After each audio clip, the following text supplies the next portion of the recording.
All right, our theme review today is major political parties and all the different party systems. And when I say party system, I mean what eras do we go through where two different political parties are kind of warring each other?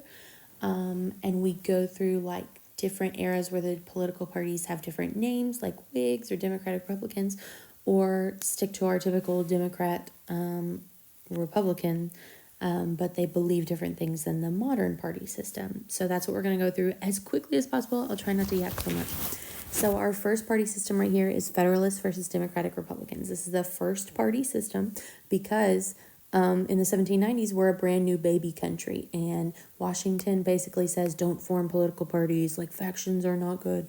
And then we listen to him for about 0 seconds, and we have the formation of the Federalist Party, led by Alexander Hamilton and some other big names that I have here on the list, and the Democratic Republican Party, led by Thomas Jefferson. So Federalists support a really strong central government, a national bank, the Bank of the United States, Hamilton's financial plan, and they have really close economic ties with British. They are typically much more elitist. They're much more merchants. They're much more New England based. While Democratic Republicans, they favor more states' rights, agrarianism. They're more middle and south United States, and they have closer ties with France. So they have some conflicts, all of them, over the Constitution. Whether it should be stronger or weaker, favoring states' rights versus favoring federal power and federalism kind of wins out. We get the Federalist Papers, but then the Democratic Republicans, which are newly forming at the time, kind of win with the Bill of Rights. Fights over the Alien and Sedition Acts, put forth by John Adams and argued against by Thomas Jefferson in the Kentucky and Virginia resolves, and eventually the War of 1812. It kind of set the foundation for the U.S. political system, and the Federalist Party is the one that's going to die out because because of the War of 1812, that nationalism, that woohoo, go America, anti-Britain, where the Federalist Party had close ties with Britain. And so that kind of puts the nail in the coffin of the Federalist Party. So that leads us into the era of good feelings, where technically we kind of only have one political party, the Democratic Republicans, because the Federalists at the Hartford Convention were we're going to separate from the Union, we're going to nullify and get out of here. So that and they're kind of elitist, and people just look at them as not for the people. So this era of good feelings is not well named. It is actually not an era of great political unity. It's during James Monroe's presidency. He's a Democratic Republican. And on the surface, we call it good feelings because we're not warring between two parties, but there's actually a bunch of internal divisions. Slavery, the Missouri Compromise, should slavery extend to territories? The tariff issue, the tariff war, the tariff of 1816, the tariff of 1824, the tariff of 1828, all of that is kind of happening in this time period, or at least developing. And then the fight over internal improvements, Henry Clay's American system, which is support for the national bank, support for tariffs to help merchants, and support for federal funding of transportation, roads, canals, things like that. And so there's actually lots of sectionalism over those issues, and the absence of a really strong opposition allowed for those conflicts to fester underneath the surface. And the Panic of 1819 and the whole Jefferson corrupt bargain in 1824 kind of exposes that festering that has happened. So move into the second party system right here. I'm pointing, you can't see. And this all starts with Jacksonian Democrats. So you see that word Democrat, 1828 to the present. Don't assume that the modern Democratic Party would support Andrew Jackson. Okay, pretty much no one modern would support Andrew Jackson. He was a wild dude. But that's what they named themselves, and that name has stuck since 1828. So this party system occurred because of the corrupt bargain of 1824, where John Quincy Adams doesn't get the majority that he needs in the Electoral College. It goes to the House. He has Henry Clay give up his candidacy, and Henry Clay's votes kind of swing the John Quincy Adams way. And it's kind of this unproven, was there a backdoor deal? Because then later on, Henry Clay gets to become Secretary of State, which back then was like, you're going to be president, although Henry Clay never is, even though he ran like 3 times. So anyway, Jackson is upset by that. So he spends the next 4 years, 1824 to 1828, just doing popular politics, campaigning, having regional offices, really changing the party system into more political participation, increasing universal white manhood suffrage, local government's involvement in state and federal elections.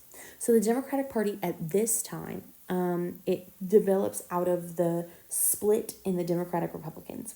Andrew Jackson's Democrats favor that limited federal government, the common man, agrarian vision. He himself is like a Carolina/Tennessee boy, came from nothing. But intense voter participation and political organization for him. Whereas the Whigs, the reason the Whigs formed is because they hate Andrew Jackson. Like, that was essentially their slogan. We hate Andrew Jackson. We're going to form a political party around it. And like the leader of the Whigs is Henry Clay from Lawrenceburg. And they are supporters of the Clay American system that I already talked about. They saw Jackson's executive overreach, his 12 vetoes, his ignoring Worcester versus Georgia and Cherokee Nation versus Georgia Supreme Court ruling. They see the Indian Removal Act at the end of his presidency as overreach. Except they want federal power when it comes to, like loose interpretation, when it comes to federal funding and the Bank of the United States. So this system collapses because of slavery and leaves this big vacuum. And this like vacuum in the 1850s allows a lot of tiny baby parties to start forming. And so that's where we're going to get the Free Soil, the Know Nothing Party, and eventually the rise of the Republican Party. So over here in the antebellum means before the Civil War, we get the Free Soil Party. All of this is debate over 2 things: slavery and extension to the territories, and old immigration. They didn't call it old immigration at the day, but it was old immigration because there's going to be new immigration. Pre-Civil War immigration is largely German and Irish. And there's going to be some hatred towards the Germans and Irish because they're, quote unquote, taking American jobs and bringing over different customs. And there was just pushback against that. So the Free Soil Party is in the 1840s. They opposed the expansion of slavery into Western territories. So they believe, and Abraham Lincoln started as a free soiler, that slavery can exist where it is, but should not be extended. So they were upset with parts in the beginning, the Missouri Compromise, 1820, but they were upset with parts of the Missouri Compromise where slavery could extend underneath the 3630 line. They hope that slavery will die out in that way. The Know Nothing Party was nativist, anti-Catholic, anti-immigrant, and the fact that we have third parties in general just shows the dissatisfaction with major parties. They're short-lived, they influence some national debates, and they will end up getting blended into the right side column there, the 1850s Republican and Democratic parties. So let's talk about the rise of the Republican Party. 1854 is a hard date for the Republican Party because of the Kansas-Nebraska Act. Remember, the Kansas-Nebraska Act was the idea that we're going to ignore the Missouri Compromise of 1828, and Kansas and Nebraska are going to essentially vote popular sovereignty on whether or not they are going to have slavery. And there was the Pottawatomie Creek Massacre, and there were the Beecher Bibles, and there was the New England Immigrant Company, and there were people like fighting in the streets over slavery. At one point, Kansas had 2 capitals, a pro-slavery capital and an anti-slavery capital, and it was just madness. So the Republican Party forms in opposition to the Kansas-Nebraska Act and the expansion of slavery. It absorbed a lot of the Whigs. It absorbed a lot of the Free Soilers. It absorbed a lot of the anti-slavery Democrats, so Northern Democrats. Whereas the Democratic Party loses power because they're fighting over this pro and anti-slavery faction thing. And Northern Democrats will end up joining the Republican Party or voting for Lincoln, even though they don't agree with him, just because of the very contentious issue of slavery. And that realignment of those parties set the stage for the Civil War. Okay, so during the Civil War, we have Republican Party, which is Lincoln's party, and Democratic Party, which we've got Northern Democrats who stay with the Union, and then we have Southern Democrats, which split off and go with the Confederacy. And so we get some of the terms like copperhead, scallywag, carpetbagger. Those are like political insults towards people who switch parties or go against the prevailing notion of the day. And some of that happens during Reconstruction. So move on to the next part. After the Civil War, radical Republicans in Congress, they, on this left side here, they push for really harsh measures against the former Confederacy. They are pushing for military Reconstruction, where the South is kind of put under martial law and the Union Army is stationed down there to try and bring those states back into the Union, but also protecting the civil rights of African Americans. These are the people who passed the 13th, 14th, 15th Amendment. Free Citizens Vote is the acronym. Freed slaves, gave them citizenship, gave them the right to vote. In contrast, the Southern Democrats, who are technically, once your state gets readmitted to the Union, come on back into Congress. These Southern Democrats, they oppose those Reconstruction policies, and they kind of work to restore white supremacy. We get what's called redeeming, or the Redeemers in the South, and their whole goal is at the local government level to try and reinstate their political power that they had prior to the Civil War. They do this through local Jim Crow laws, through black codes, requiring African Americans to do things that white people don't have to do in the South. And we have like this short time period during Reconstruction where we get a few black federal congressmen and a few black people elected to state legislators, but it ends very quickly because of this Southern redeeming, the Redeemers trying to turn the South back into pre-Civil War. Okay, so moving to the Gilded Age. And we got a lot going on here.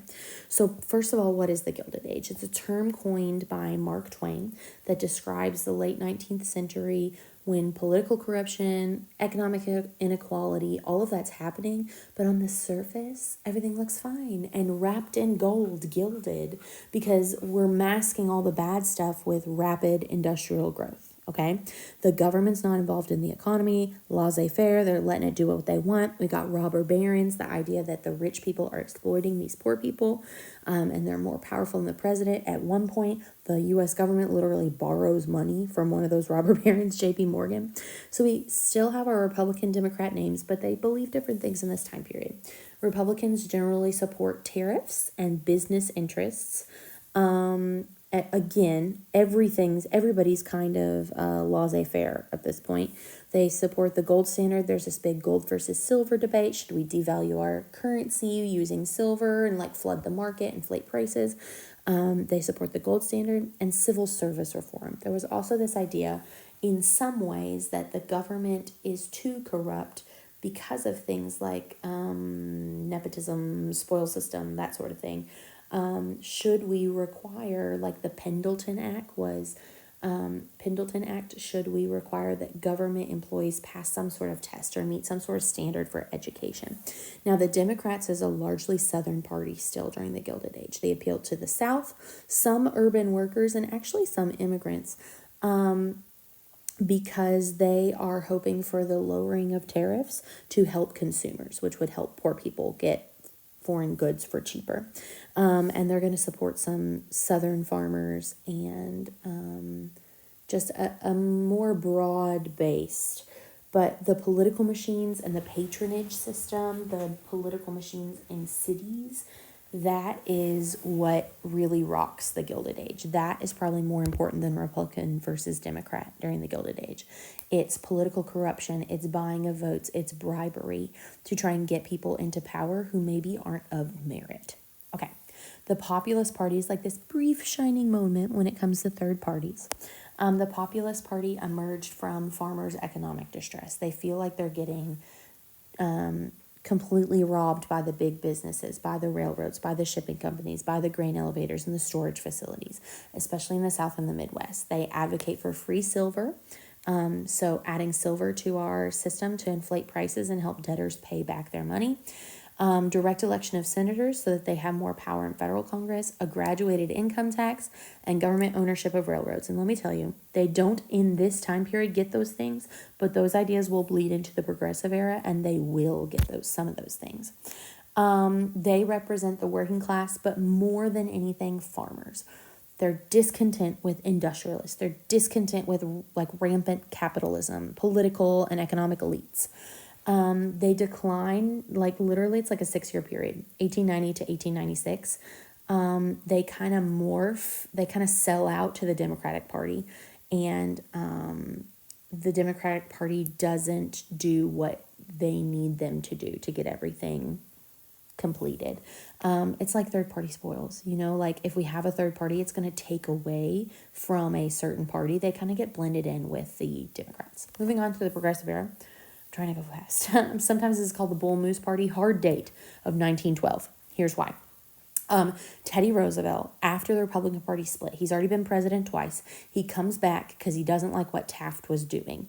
So he's technically a Republican, but he comes back and says, I'm as strong as a bull moose. I'm going to win this election. Kind of split this 1912 election. And unfortunately, third party spoils, Wilson ends up winning. The Democrats end up winning because Roosevelt and Taft split the Republican votes.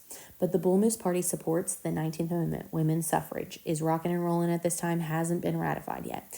Labor protections, Roosevelt's square deal, trying to make business negotiations good for workers, unions, and businesses so everyone is happy. And the regulation of corporations. I'm talking Sherman Antitrust Act, Clayton Antitrust Act, breaking up trusts so that regular small businesses can still succeed.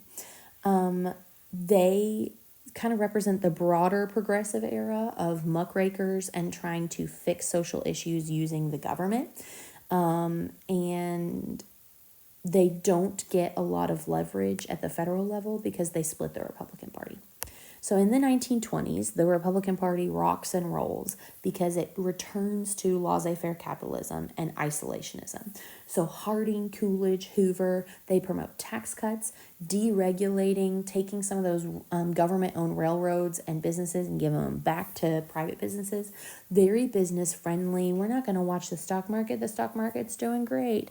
And massive economic growth because of consumerism and the government not really doing anything about it. But then we kind of blame them for the Great Depression. So let's get into the Great Depression New Deal era. It was kind of caused by the super conservatism of the 1920s. And we've got Democrats versus Republicans again, where it's not just president after president with the same policies like it was in the 1920s. In 1932, we get the new Democratic Party, and we kind of look at this as a turning point because it's going to become a lot more liberal. Under FDR, they embrace like a larger federal government role. The federal government will be involved in your life because of New Deal policies for relief, recovery, and reform. The like coalition of people in the Democratic Party gets real funky here. Urban workers, farmers, African Americans, some Southerners. And this is the first time since Abraham Lincoln in 1860 that African Americans vote for Democrats. It took this long for them to look at the other party as okay to them, not voting in the party opposite of Lincoln's party because the ideas have switched. The ideas have changed at this time. So that's a big issue in the New Deal era. Getting that African American bloc vote really helped FDR. Now, keep in mind, not all African Americans everywhere can vote. They're largely blocked from voting in the South in the New Deal era. Okay, Republicans during this time period oppose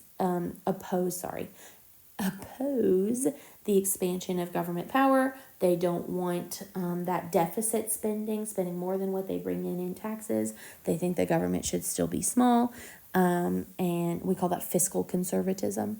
And so this era is all about, what do we expect the government to do? Is the government responsible to help its people or not? Should the government use government money, do that Keynesian economics, do that deficit spending to help people or not? And so now the political divide was centered on, Should they intervene in the economy, or should they be more free market and like conservatism? Okay. So we have World War II in the middle of all of this. And after that, we get Cold War Democrats versus Republicans. That's post-war politics down here. All shaped by the Cold War, some by civil rights and some by economic growth. Again, we get that 1950s like consumer culture.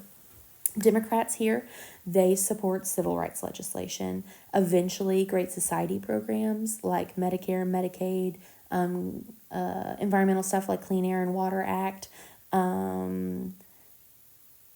things like that. The Voting Rights Act of 1965, Civil Rights Act of 1964, those are things that the Democratic Party is promoting, social welfare. Republicans start appealing to white conservatives, specifically in the 1950s and specifically in the South. Parties become more polarized, more ideologically distinct. The Vietnam War changes that too, and we will see now the parties start drifting to where they are now, where Democrats are more liberal with government power and funding, and Republicans are more conservative with government power and funding. So let's talk real quick about what we call the Reagan Revolution. That's that rise of conservatism we spent a few days on. Ronald Reagan's presidency like ends time period 8 and starts this new time period in the AP curriculum where he emphasizes very conservative things: tax cuts, deregulating industry, a huge, giant, strong military, being tough on communism, and reducing things like Medicare, Medicaid, Social Security, unemployment benefits. He revitalizes the Republican Party, though, and people kind of think the Republican Party's going somewhere. It's not just like old farts, even though Ronald Reagan himself was the oldest elected president at that time. It's more like acceptable to be conservative in this time period because he popularizes it. It also appeals to the moral majority, the religious conservatives, and a lot of white middle class workers. Okay, the Democrats kind of struggle to fight that big swing in conservatism in the 1980s. All right, and then finally, let's talk about some polarization here, and this is our time period 9 stuff. American politics are polarized. When I say polarized, I mean they're on opposite ends of the spectrum, and they keep getting more and more opposite. They hold sharply different views on social welfare, how the government should interact with the economy, and cultural issues like abortion and the LGBTQ community and their rights. Some major turning points for modern politics is: should the government provide health care? Should the government limit or promote immigration? Should the government do something to stop businesses from hurting the climate? Should the government do something about climate change? Voting rights. Who has the right to vote? What sort of documentation should you have to vote? What does voter intimidation look like? Those sort of things are things that our modern policies are very focused on. The Obama presidency, the Trump era, the Biden era, it's keeps widening the divide between the two parties, so much so that I can't even really tell you what's super important about those things yet, because it's hard to tell through all the political tension. All right, I'm going to stop yapping now. Bye.